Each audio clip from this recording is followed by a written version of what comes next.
कैराना की राजनीति में तो हसन परिवार का सियासी जलवा खूब रहा है, लेकिन अगर कैराना से बाहर जाकर भी हसन परिवार के किसी सदस्य ने चुनाव लड़ा तो उसके परिणाम में उनका सियासी रसूख साफ दिखा है।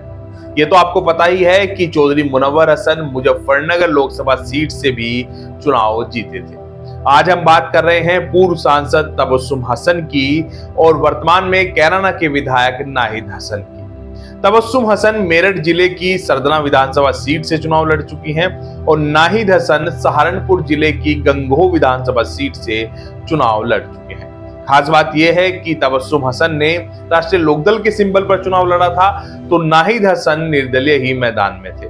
दोनों की ही चुनाव में हार हुई थी, लेकिन उन्हें इतना वोट जरूर मिल गया था जिससे साफ नजर आया था कि सियासत में हसन परिवार का जलवा कैराना से बाहर तक भी है। नमस्कार, मेरा नाम अंकुर त्यागी है और आज आपके सामने प्रस्तुत है हुआ यूं था की अगली पेशकश। सपा के बड़े नेताओं में शुमार चौधरी मुनव्वर हसन समाजवादी पार्टी के तत्कालीन राष्ट्रीय अध्यक्ष मुलायम सिंह यादव के बेहद खास हुआ करते थे, लेकिन 2007 के विधानसभा चुनाव से पहले ही मुनव्वर हसन ने बगावती तेवर अपना लिए थे और राष्ट्रीय लोकदल ने 2007 के चुनाव में सरदना विधानसभा सीट से मुनव्वर हसन की पत्नी तबस्सुम हसन को उम्मीदवार बनाया था और कैराना से रालोद के उम्मीदवार मुनव्वर हसन के भाई अरशद हसन बने थे। खैर, पहले बात सरदना सीट की करते हैं। मुनव्वर हसन तब मुजफ्फरनगर से सांसद थे और सरदना उसी लोकसभा सीट का हिस्सा है। सरदना से बसपा के उम्मीदवार चंद्रवीर सिंह, सपा से रविंद्र पुंडीर और भाजपा से विजयपाल तोमर चुनाव लड़ रहे थे।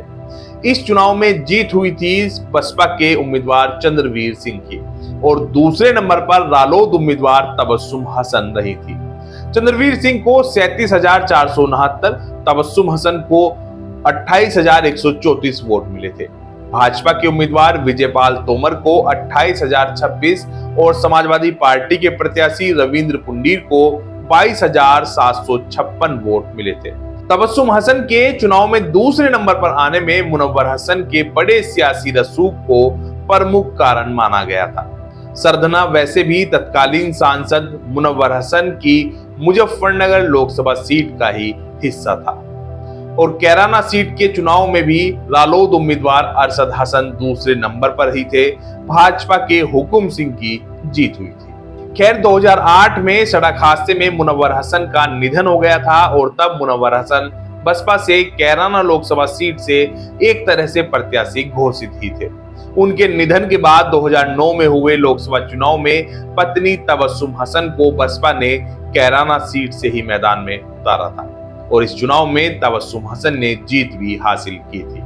और जब 2012 के चुनाव आए तो तबस्सुम हसन बेटे नाहिद को गंगोह सीट से चुनाव लड़वाना चाहती थी, लेकिन तब बसपा या किसी भी दल से नाहिद हसन को टिकट नहीं मिला था। हालांकि बसपा ने कैराना विधानसभा सीट से मुनव्वर हसन के दूसरे भाई अनवर हसन को उम्मीदवार बनाया था और नाहिद हसन गंगोह विधानसभा सीट से निर्दलीय उम्मीदवार बने थे। ये नाहिद हसन का पहला चुनाव भी था। कांग्रेस से प्रदीप चौधरी, समाजवादी पार्टी से रुद्र सेन, बसपा से शगुफ्ता खान, भाजपा से शशि बाला पुंडीर को टिकट मिला था। जीत हुई थी कांग्रेस के उम्मीदवार प्रदीप चौधरी की और दूसरे नंबर पर सपा के रुद्र सेन रहे थे। तीसरे नंबर पर बसपा उम्मीदवार शगुफ्ता खान और चौथे नंबर पर निर्दलीय उम्मीदवार नाहिद हसन रहे थे। अब प्रत्याशियों को मिले वोटों की बात करते हैं। विजेता प्रदीप चौधरी को 65,149, रुद्र सेन को 61,126, शगुफ्ता को 41,110, नाहिद हसन को 33,238 और शशि बाला पुंडीर को 15,357 वोट मिले थे। यानी कि भाजपा प्रत्याशी से ज्यादा वोट नाहिद हसन को मिला था।